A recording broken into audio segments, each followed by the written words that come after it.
Di suatu pagi yang syahdu, matahari baru saja menyembul dari balik bukit padang pasir. Di sebuah negeri yang masyhur akan kecerdasannya, hiduplah seorang pemuda bernama Fadl. Ia tampan, cerdas, namun gelisah.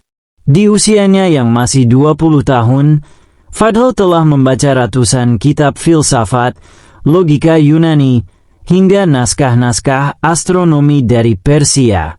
Tapi satu hal yang belum ia temukan, jawaban tentang Tuhan. Jika Tuhan memang ada, batinnya, mengapa dunia tidak sempurna? Mengapa ada kemiskinan, penyakit, bencana? Bukankah Tuhan seharusnya Maha Kuasa dan Maha Penyayang? Fadl pun mulai menolak semua yang tak bisa dijelaskan secara empiris. Ia menjauh dari masjid, menolak nasihat ibunya, dan menghindari perdebatan. Ia tidak yakin dirinya seorang ateis, namun hatinya menolak untuk percaya sepenuhnya kepada Islam. Suatu hari, ia berdiri di pasar Baghdad, menyendiri sambil menatap langit. "Jika engkau ada, tunjukkan padaku jawaban yang logis," serunya dalam hati. Tak jauh dari situ, Abu Nawas, sang pujangga, filsuf, dan penegak logika surgawi, sedang membeli semangka. Ia mendengar gumaman Fadl. Dengan tatapan geli, Abu Nawas mendekat. "Kau berdebat dengan langit, anak muda?" tanya Abu Nawas sambil menyodorkan semangkanya. Fadl menoleh dan tersenyum masam. "Lebih baik berbicara dengan langit daripada dengan manusia fanatik." "Wah, kalimatmu lezat seperti semangka ini," kata Abu Nawas sambil duduk. "Tapi bolehkah seorang fanatik logika menemaniku sebentar?" Fadl terdiam. Abu Nawas melihat sorot matanya. Mata itu adalah mata orang yang ingin menemukan kebenaran, tapi tersesat di labirin pikirannya sendiri. "Namaku Abu Nawas," katanya. "Dan kau sedang berada di antara dua pintu, ketidakpercayaan dan keyakinan. Dan keduanya terlihat menyesatkan." Jawab Fadl. Abu Nawas menatap langit. "Fadl, mari kita bermain logika. Bayangkan sebuah perahu hanyut di sungai. Apakah perahu itu bisa bergerak tanpa ada yang mendayungnya? Tidak. Arus atau angin yang mendorongnya. Bagus. Lalu dunia yang begitu kompleks ini, dengan matahari, bulan, gravitasi, air, dan sistem tubuh manusia yang rumit, apakah semua itu hanyut begitu saja tanpa ada pengarah?" Fadl mendengus. "Itu yang disebut evolusi, ketidaksengajaan yang berulang." Abu Nawas tersenyum. "Kalau begitu, anggap saja aku lempar tinta ke udara dan jatuh ke tanah, lalu secara kebetulan membentuk syair indah sebanyak 1000 baris. Apakah itu masuk akal?" Fadl tertawa kecil. "Tentu tidak. Itu mustahil." "Begitulah dunia," Abu Nawas menjawab.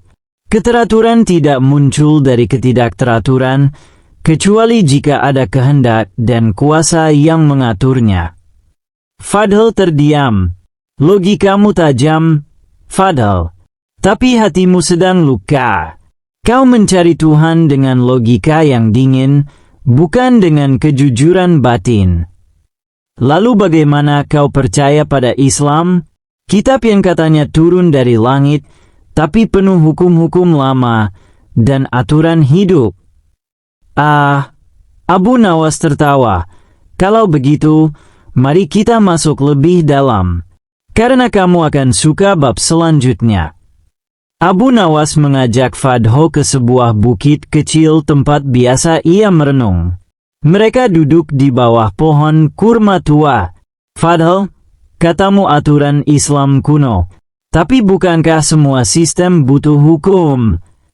"Ya, tapi mengapa hukum Islam mengatur segalanya? Dari makanan, pakaian, hingga cara buang air." Karena Islam bukan hanya agama, Fadl. Ia sistem hidup. Bukankah sistem komputer paling baik adalah yang mengatur semua komponen, dari hardware hingga software? Fadl termenung. Lalu bagaimana kau tahu bahwa Al-Quran bukan hasil karangan manusia? Abu Nawas menarik gulungan kecil dari bajunya. Ini syair dari seorang penyair hebat zaman jahiliyah. Lihatlah iramanya, puisinya, metaforanya. Lalu bandingkan dengan ayat Quran yang turun kepada Nabi Muhammad yang buta huruf, tapi bisa menyampaikan firman yang tak tertandingi hingga kini. Abu Nawas lalu membacakan surah Al-Alaq. Iqra, bismi rabbikal ladzi khalaq. Fadl merinding. Kau tahu, Fadl, jika satu ayat saja mampu mengubah hati manusia dan menghancurkan kejahilan, lalu bisakah itu datang dari manusia biasa? Fadl mulai gelisah. Tapi bagaimana dengan penderitaan? Jika Tuhan adil, mengapa bayi lahir cacat? Orang miskin kelaparan. Abu Nawas menarik napas panjang. Karena dunia ini bukan surga. Ia ruang ujian. Kita bukan diciptakan untuk keabadian di dunia. Ujian. Ya, dunia ini seperti ruang ujian. Jika semua sudah sempurna, untuk apa diuji? Bayi lahir cacat bisa menjadi sebab banyak orang mendapatkan pahala karena merawatnya. Kemiskinan membuat sebagian kaya sadar untuk berbagi. Dalam penderitaan, ada kesempatan tumbuh. Fadl mulai berkaca-kaca. Lalu, jika Islam benar, mengapa banyak umat Islam yang jahat? Korupsi? Perang. Abu Nawas tertawa. Itu seperti menyalahkan ilmu kedokteran karena ada dokter malpraktek. Bukan ajarannya yang salah, tapi manusianya. Dan di momen itu, Fadl menunduk. Perlahan, egonya runtuh. Lalu bagaimana jika aku ingin kembali, tapi belum suci? Abu Nawas berdiri dan meletakkan tangan di pundaknya. Islam bukan klub elit, Fadl. Islam adalah rumah bagi yang lelah.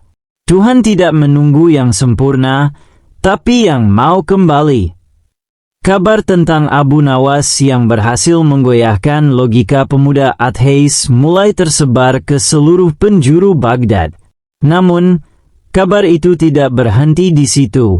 Ia menyeberang ke Persia, Syam, bahkan hingga ke negeri Eropa Timur. Dan seperti nyala api yang menggoda kupu-kupu, kabar itu menarik perhatian sekelompok filsuf ateis dari berbagai negeri. Mereka menyebut diri mereka Majelis Rasionalis Timur, sebuah kelompok elit pemikir yang menolak segala keyakinan religius dan hanya menerima kebenaran berdasarkan eksperimen dan logika empiris. Sang pemimpin mereka, Nicholas dari Bizantium, datang ke Baghdad dengan tujuan hanya satu, membungkam Abu Nawas dan menunjukkan bahwa agama hanyalah dongeng tua. Ia menyurati khalifah dan meminta debat terbuka dengan Abu Nawas di Balairung Ilmu Baghdad yang mampu menampung 10.000 orang. Sang khalifah yang tahu reputasi Abu Nawas tertawa lebar. Baiklah, jika Abu Nawas kalah, aku akan serahkan kepalamu. Tapi jika dia menang, kau akan memeluk Islam. Nicholas tertawa. Kesepakatan yang menarik, wahai penguasa padang pasir. Hari itu datang. Balairung ilmu penuh sesat. Rakyat, ulama, pedagang, bahkan pemabuk pasar datang berkerumun. Di tengah arena bundar, 2 kursi kayu disiapkan. 1 untuk Abu Nawas, 1 untuk Nicholas. Fadl duduk di barisan depan, jantungnya berdebar. Ia belum mengucap syahadat, tapi ia tahu bahwa hari ini mungkin menjadi hari kelahiran jiwanya. Abu Nawas tampil santai, mengenakan jubah putih dengan sorban coklat, tersenyum lebar. Sementara Niklas membawa buku-buku, catatan logika, dan argumen klasik Yunani. Niklas berdiri. Abu Nawas, kau seorang penyair, bukan saintis. Maka aku tanya, apakah Tuhan bisa dibuktikan secara empiris? Abu Nawas mengangguk. Tentu saja tidak bisa. Sorak-sorai pecah di antara para rasionalis. Tapi, lanjut Abu Nawas, aku juga tanya padamu, apakah cinta, rasa hormat, atau kejujuran bisa kau ukur dengan mikroskop? Niklas terdiam. Apakah logika bisa kau sentuh? Tidak, tapi itu konsep. Begitulah Tuhan, wahai Niklas. Ia bukan objek, tapi sumber dari segala konsep dan eksistensi.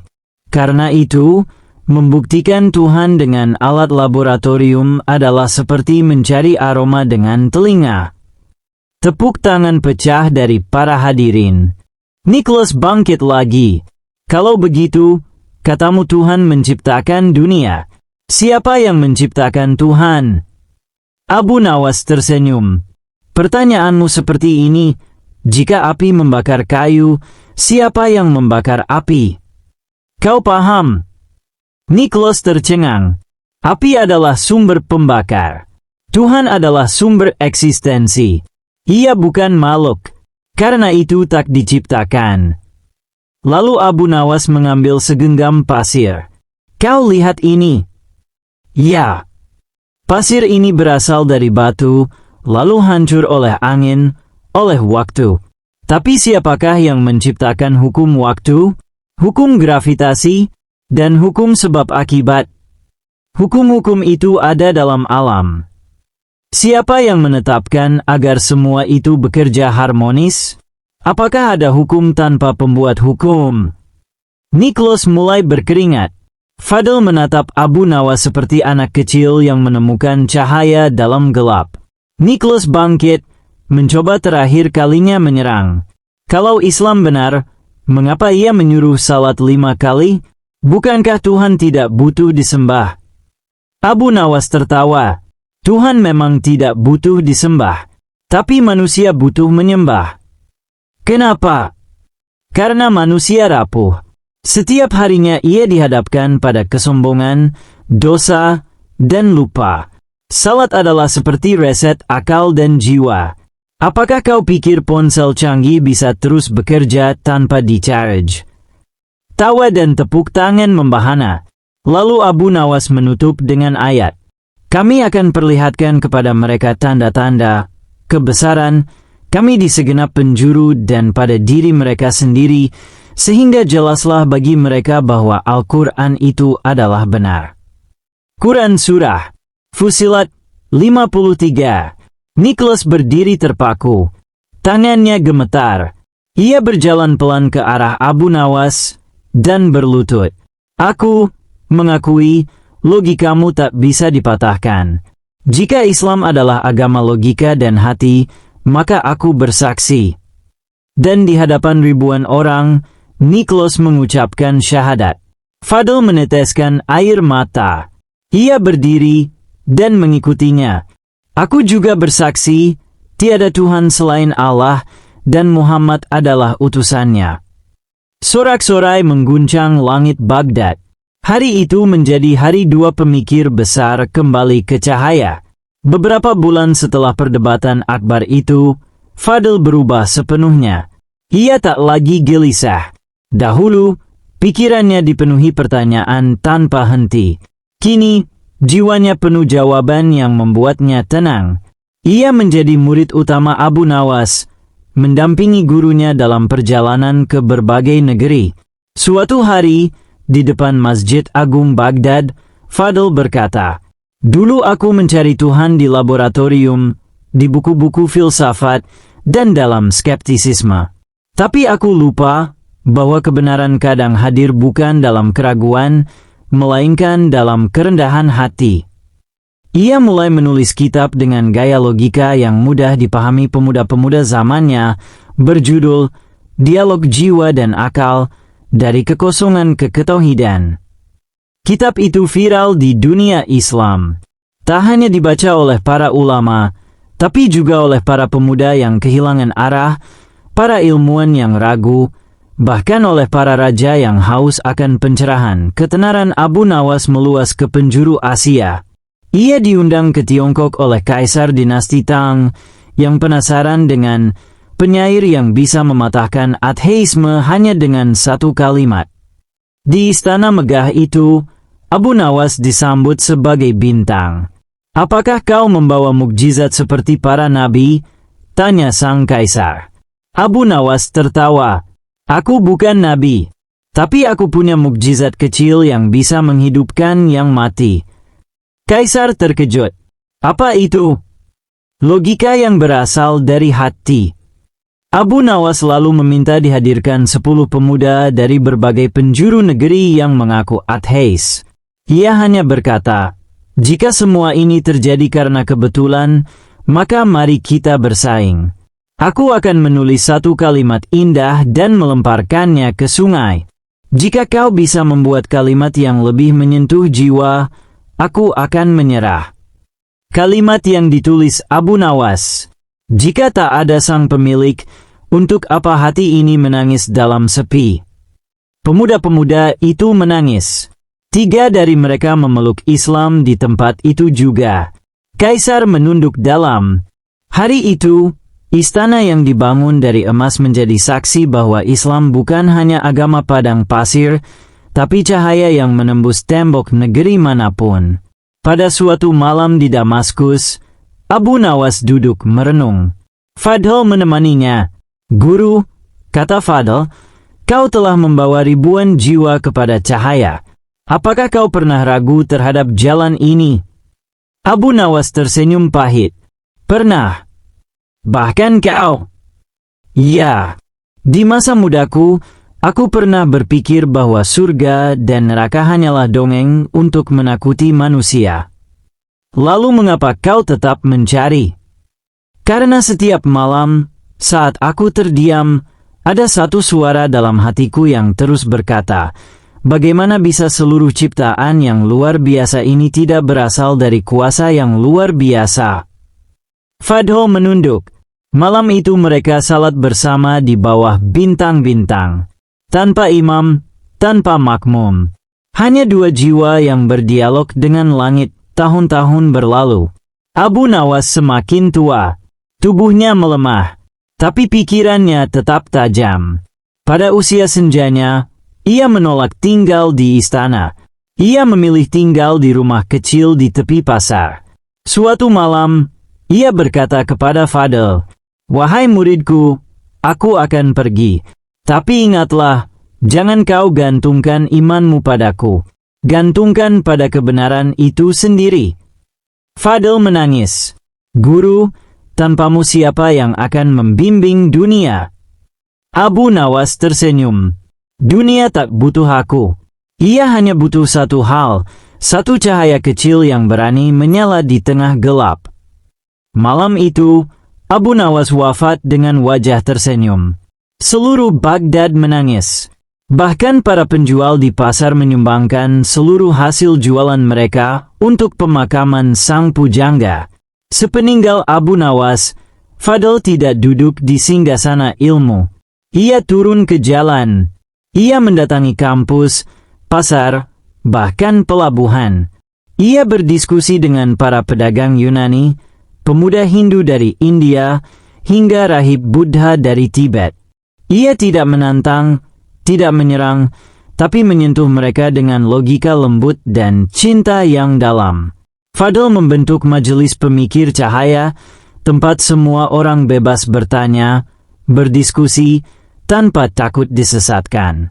Tapi setiap pertemuan selalu dimulai dengan satu kalimat. Kita tidak mencari siapa yang benar, tapi apa yang benar. Dan dari majelis itu, ratusan orang kembali kepada Islam. Puluhan tahun setelah Fadl wafat, warisan Abu Nawas tidak pernah mati. Justru sebaliknya, tumbuh, berkembang, dan menjadi obor terang lintas generasi. 3 zaman mencatat pengaruh besar Abu Nawas dan Fadl.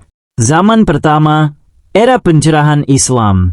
Di era dinasti Abbasiyah yang mencapai masa kejayaan, karya-karya Fadl dijadikan kurikulum resmi di Madrasah Agung Baghdad. Debat antara Abu Nawas dan Nicholas bahkan dijadikan drama pementasan oleh para penyair, penulis, dan pemuda untuk mengajarkan logika Islam pada rakyat. Bahkan, seorang ilmuwan besar bernama Ibnu Khalid mengutip kisah Abu Nawas dalam buku Logika Islamnya. Tidak ada pemisahan antara akal dan iman dalam Islam. Siapa yang memisahkannya belum mengenal Abu Nawas.